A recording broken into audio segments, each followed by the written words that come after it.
존재와 존재가 만나고 또 만나고 몇 해가 흐른 뒤 또 만나게 되는 경우 우리는 인연이라는 단어를 떠올립니다.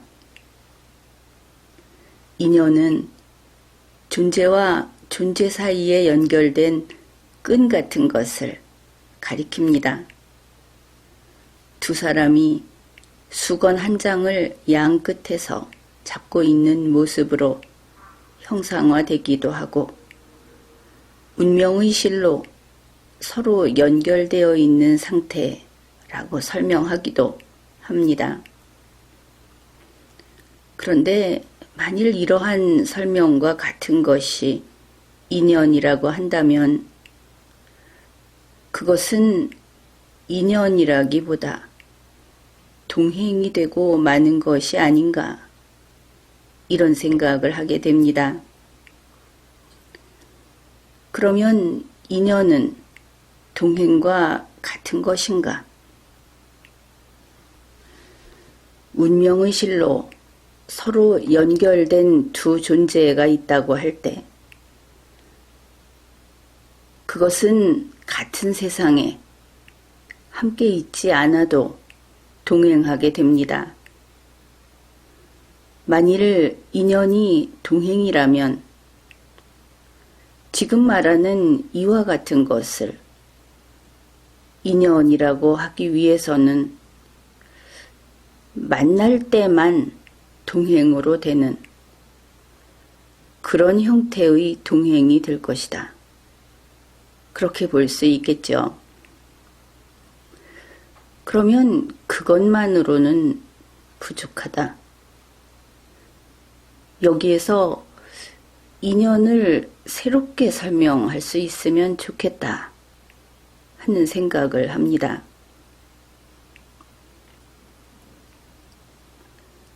2018년 11월 베란다에서 싹이 튼 이름 모를 풀이 있었습니다. 우연히 발견한 이름을 모르니 무명초라고 하겠습니다. 그 무명초는 어느덧 베란다에 있는 무명초라는 존재가 되었고 추운 겨울 동안 꿋꿋이 성장을 계속하면서 베란다에 살고 있는 무명초라는 존재가 되었습니다. 이름도 모르는 풀이지만 하나의 존재로 확고하게 자리 잡은 것이죠. 이렇게 베란다에 무명초가 존재하게 되었는데 그러나 겨울 베란다는 식물이 살아가기에 적합하지 않은 추운 곳이라는 생각을 할 수밖에 없죠. 그래서 하나의 존재가 존재하게 됨으로써 문득 저 풀을 방 안에 들여 놓아야 할까 하는 그런 의사결정을 하라는 압력을 스스로 받곤 했습니다. 그렇지만 그럴 때마다 마음의 걸음 멈추기를 했던 것이죠. 나와 다른 존재에 손대지 않음으로써 그 존재와 자유를 최대한 보장해야 한다 하는 철학에 따른 것입니다. 무명초는 이듬해 봄이 절정에 이른 무렵 꽃을 피웠습니다. 나는 이러한 특별한 이유로 동지가 된 그 무명초의 꽃소식을 리마연 여러분에게 이야기했습니다. 리마연 구독자가 그 동지의 이름은 새잎 쥐손이 불꽃이다 하고 알려주었습니다.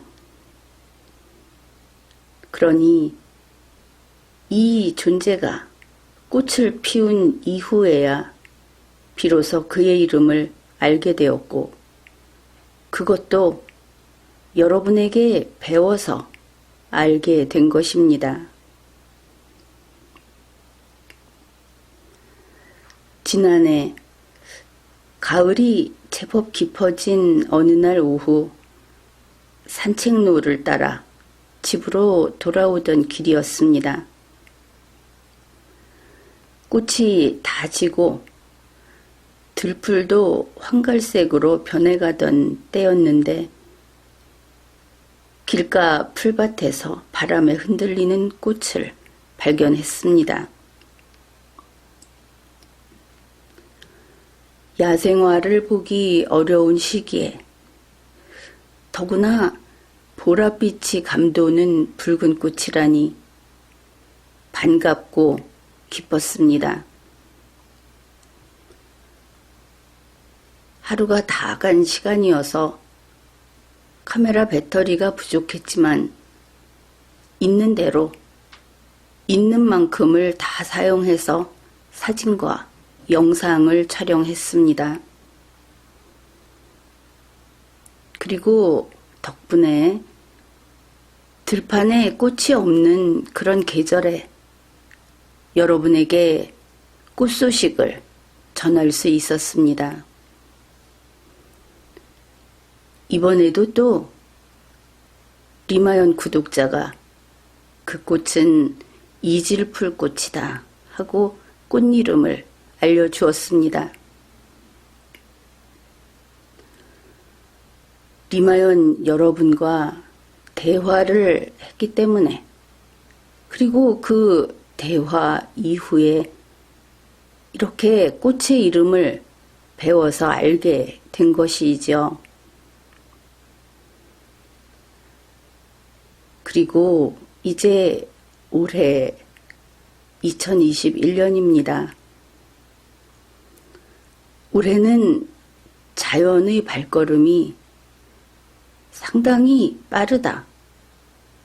자연이 발걸음을 대단히 서두르고 있다 하는 느낌을 받고 있습니다.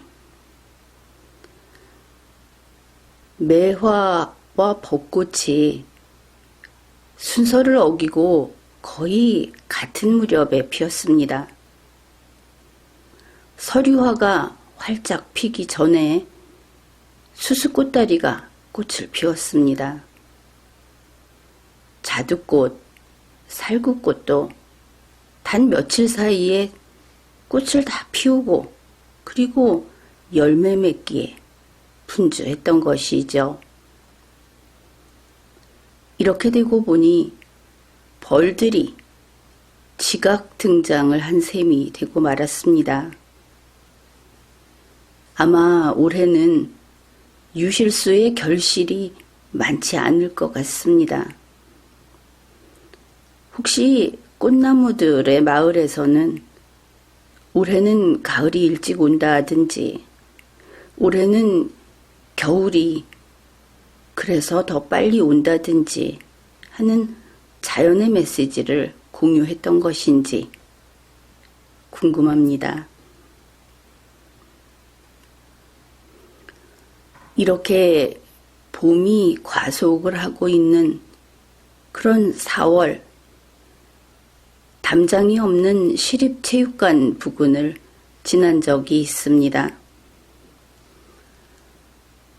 사실상 거의 관리하지 않고 방치된 화단에는 꽃말이, 인디언 딸기꽃, 이런 풀꽃들이 무성했습니다.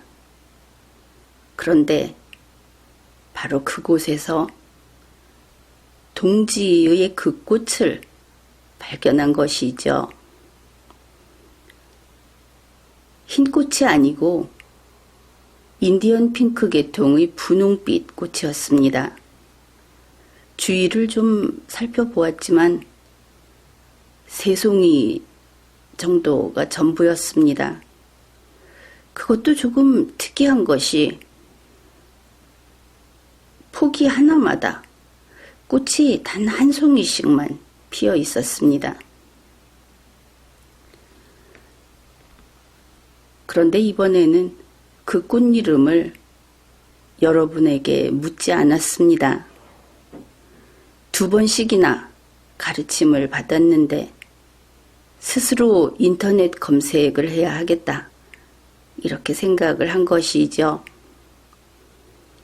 물론 단서는 여러분에게 여전히 은혜를 입은 상태라고 하겠습니다. 여러분이 알려준 세입 쥐손이풀, 이질풀 이런 것을 토대로 검색을 했으니까 말입니다. 다행히 꽃 이름을 알아낼 수 있었습니다. 이번에 이 꽃은 미국 쥐손이풀 꽃이라고 합니다.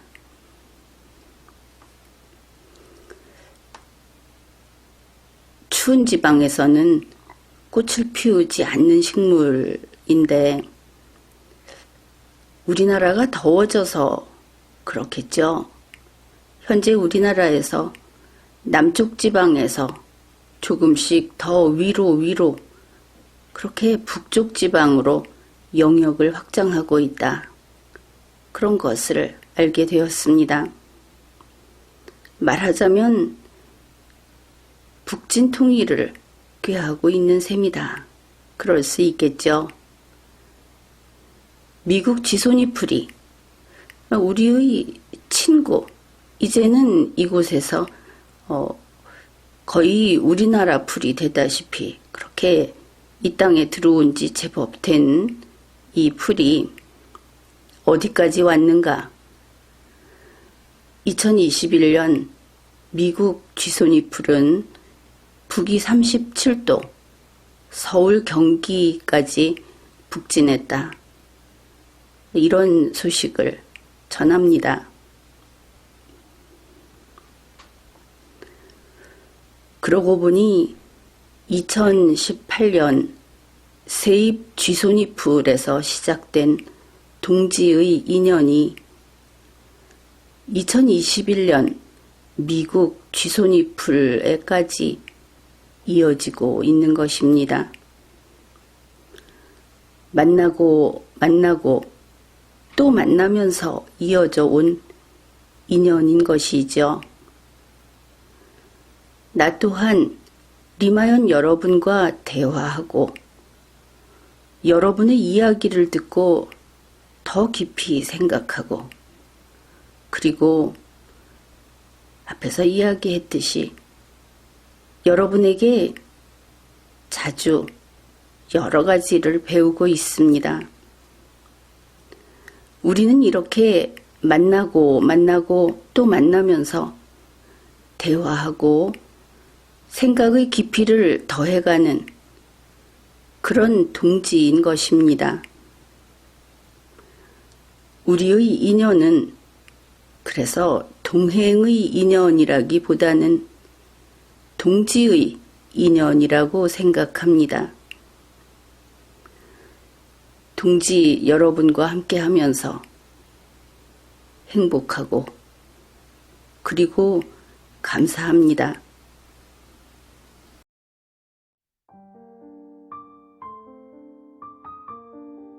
지난 가을 산책로를 걷다가 그 화단에서 나팔꽃 몇 포기를 발견을 했습니다. 들여다보니 꽃이 몇 송이 피었던 그런 포기도 있었고 떡잎에서 속잎이 겨우 몇 장 자라난 그런 포기도 있었고 어떻든 나팔꽃 몇 포기가 그 길가에 피어 있었다. 그 대단한 발견을 한 것처럼 아주 들떠서 그것을 들여다봤던 그런 기억이 있습니다. 그런데 생각해보면 지난 여름은 우리 사람들도 지내기 참 힘들었던 폭염과 그 가뭄 그런 것이 극심했던 여름이었습니다. 그러니 그런 시기를 막 지나버린 때 도단한 그 나팔꽃 몇 포기 참 대단하다. 그런 생각을 하게 되었죠.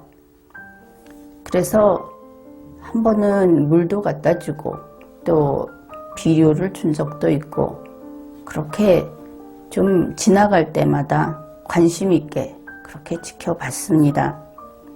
그런데 그렇게 아주 힘차게 굳센 의지로 싹을 틔운 그 식물들이 결국은 너무 때가 늦어서 기온이 뚝 떨어져 버린 그런 날이 오자 그냥 시들어 버렸습니다.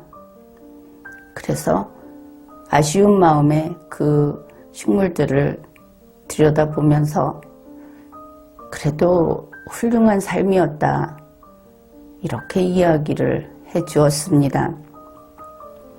하나의 독립된 개체로서 그렇게 살았다는 것, 그것으로 된 것이다 하고 말입니다. 사실 그 자체가 생이다, 삶이다, 그런 것 아니겠습니까?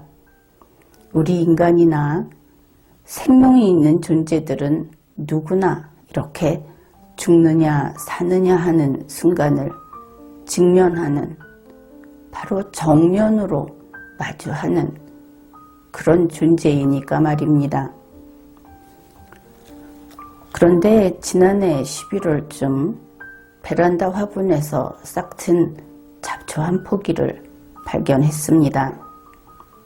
그래서 안에 들여놓을까 하고 망설이다가 그냥 두었지요. 그렇게 살다 가는 것이 생이니까 이런 생각을 하면서 그랬습니다. 그렇지만 마음 한 구석에는 연민이 남아 있었습니다. 가끔 가는 줄기가 눈에 띌 때마다 들여놓았어야 했나 이렇게 생각을 하곤 했습니다. 그런데 2019년 1월 중순 싱싱하게 살아난 그 풀을 다시 보게 되었습니다. 물론 말할 수 없이 반가웠죠. 그러면서 역시 지금이라도 들여놓을까 또 그런 생각을 하고 말았습니다. 물론 지난번만큼 강렬하지는 않았습니다. 그러나 역시 그대로 두기로 했습니다. 이것은 아주 대단한 결정을 한 겁니다. 하고 싶은 마음을 지그시 눌러서 머물게 한 것이고 앞으로 더 나아가지 못하게 한 것이기 때문에 대단한 결심을, 대단한 결정을 한 것이다. 그렇게 이야기하는 겁니다. 무엇인가를 찾는 것이 그렇게나 어려운 나로서는 겨울에 싹튼 풀 한 포기를 대하면서 이렇게 마음의 걸음 멈추기를 배우는 것이지요. 물론 간단히 잡초라고 했습니다. 그런데 그것은 나의 지식이 짧은 탓으로 그 식물의 이름을 몰라서 그렇게 부른 것입니다. 풀에 대해서 많이 아는 사람이라면 잡초라고 하지 않고 무엇, 누구라고 그 이름을 불러주었겠죠. 그러고 보면 아는 것이 적을수록 상대를 제대로 대우하지 못하게 되는구나. 이런 생각을 하게 됩니다. 사람이 할 일은 배움을 계속해야 한다. 그것을 다시 깨닫게 됩니다. 우리가 눈을 뜨고 있는 시간에는 무엇이든 일을 하고 그리고 밤이면 잠을 자고 누구나 그렇게 살고 있습니다. 마치 그와 같이 대수롭지 않게 무슨 대단한 일을 하는 것이 아니라 당연히 뭐 원래 그렇게 하는 거지 하는 그런 태도로 배움을 계속해야 한다. 그런 생각을 했습니다.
난방을 하지 않는 겨울 베란다는 상당히 추워서 새싹이 자라기 어려운 곳입니다.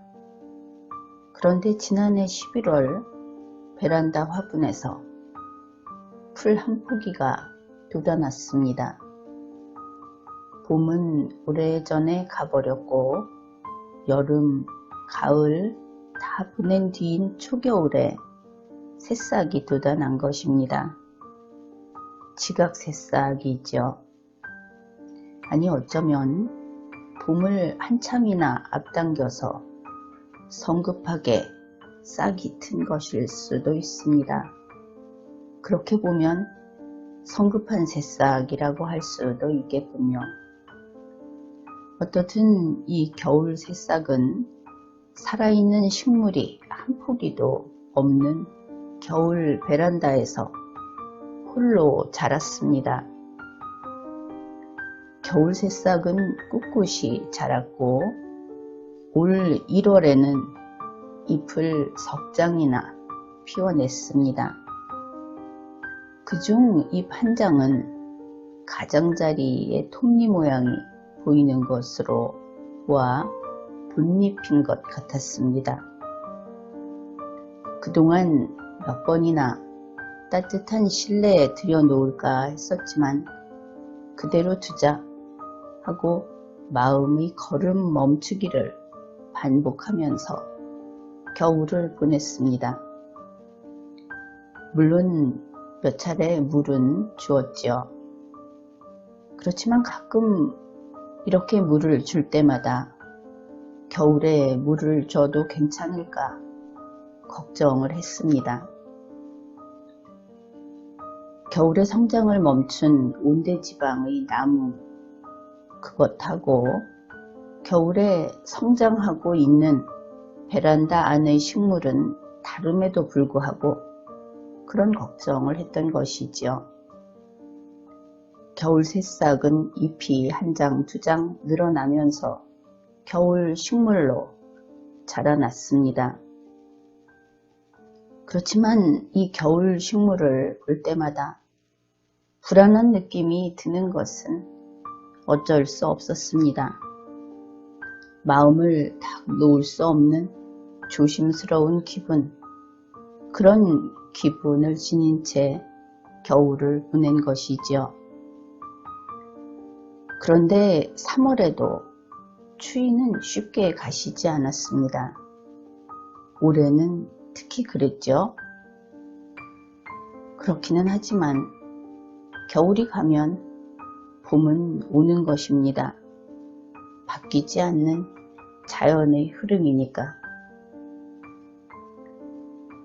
점차 기온이 올라가면서 이 식물에 잎이 여러 장 쑥쑥 자라났고 포기도 커졌습니다. 그리고 오늘 이렇게 연보랏빛 꽃을 피웠습니다. 꽃을 잘 들여다보십시오.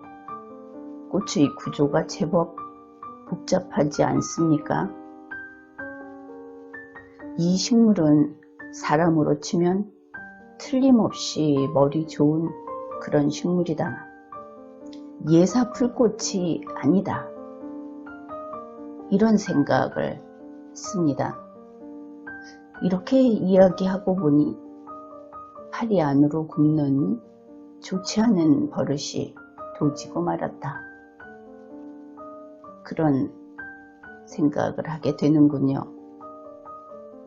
이곳 한국 중부지방에서는 난방을 하지 않는 겨울 베란다에서 식물이 자라지 않습니다. 나는 지금까지 그렇게 알고 있었고 여러분도 아마 그렇게 알고 있을 겁니다. 그렇지만 이 식물은 11월에 추운 베란다에서 싹 텄고 쉬지 않고 자라서 이듬해인 지금 5월에 꽃을 피웠습니다. 그러면 이 식물이 온갖 고초를 다 겪어내고 힘들게 피었는가? 결론부터 이야기하면 나는 그렇게 생각하지 않습니다.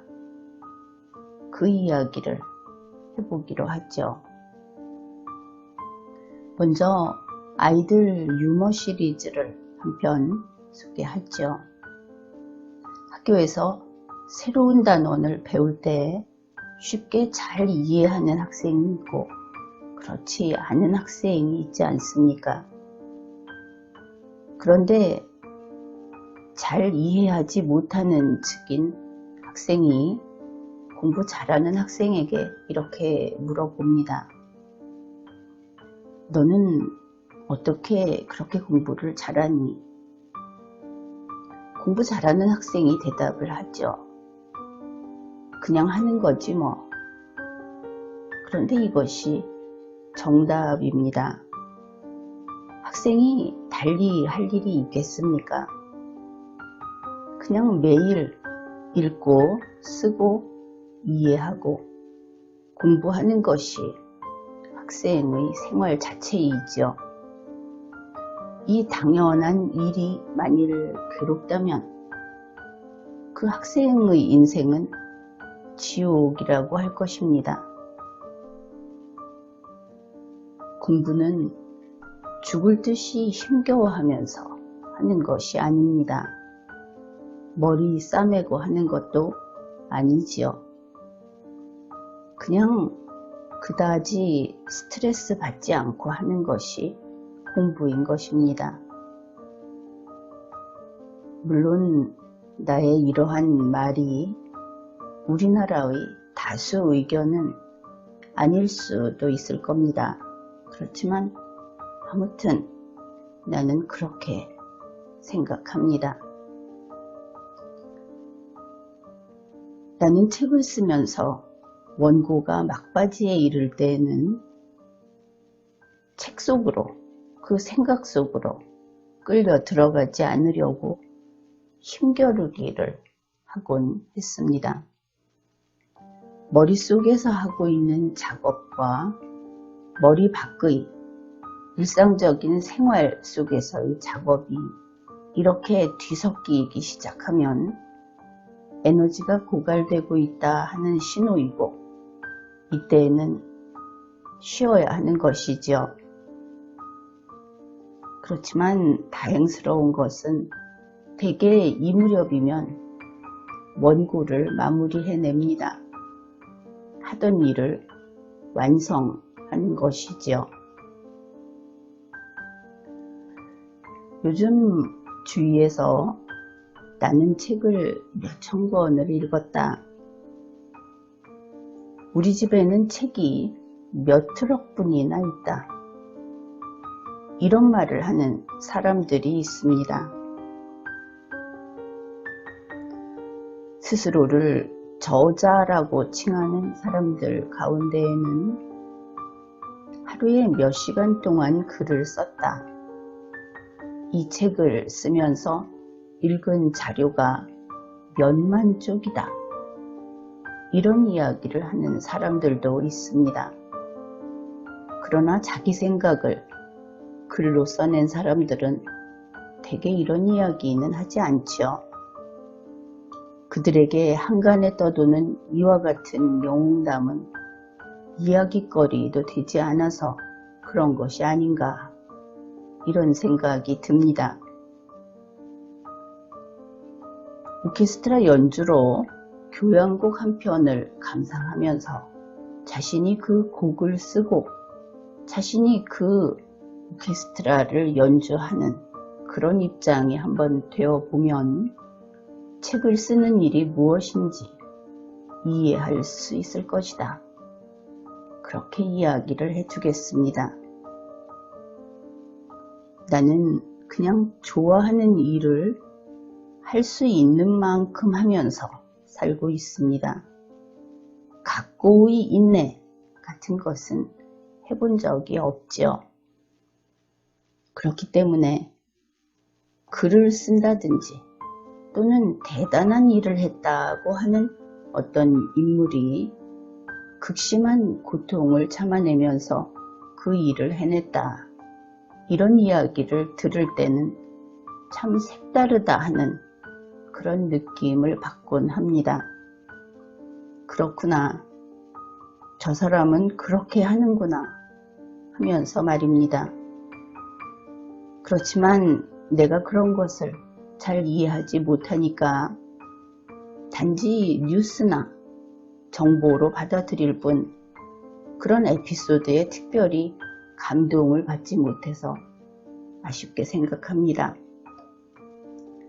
나는 이 식물이 겨울 동안 괴로워했을 것이라고 생각하지 않는다 하면서 이런 이야기를 했죠. 다시 말해서 한 번도 이렇게 힘든 환경인데 대충 살아버릴까? 그러지 않았다고 본다 하는 겁니다. 매분, 매초 전력을 다하여 성장했다고 믿는 것이지요. 성실히 열정적으로 성장하는 것, 그것이야말로 생명 있는 존재의 당연한 삶의 방식이라고 생각하기 때문입니다. 열심히 사는 것은 평범하고 당연한 일이지 특별한 희생을 하는 그런 일이 아닌 것이지요. 풀 한 포기에서 인간에 이르기까지 생명 있는 존재는 모두 이렇게 살고 있습니다. 그런데 이것도 당연하다고 할지 모르겠지만 이번에는 신기하다 이렇게 표현하고 싶은 그런 것이 또 있습니다. 그것은 이러한 세상의 각 존재가 자기의 삶에 충실할 때 세상도 바뀌더라 하는 그런 이야기입니다. 이것은 사실이고 또 간단하게 이것이 사실이라는 것을 증명할 수 있습니다.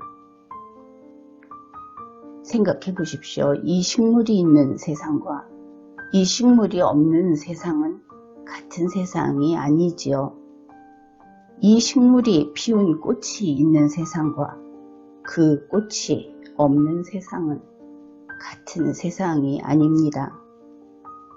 당신이 있는 세상과 당신이 없는 세상은 같은 세상이 아닌 겁니다.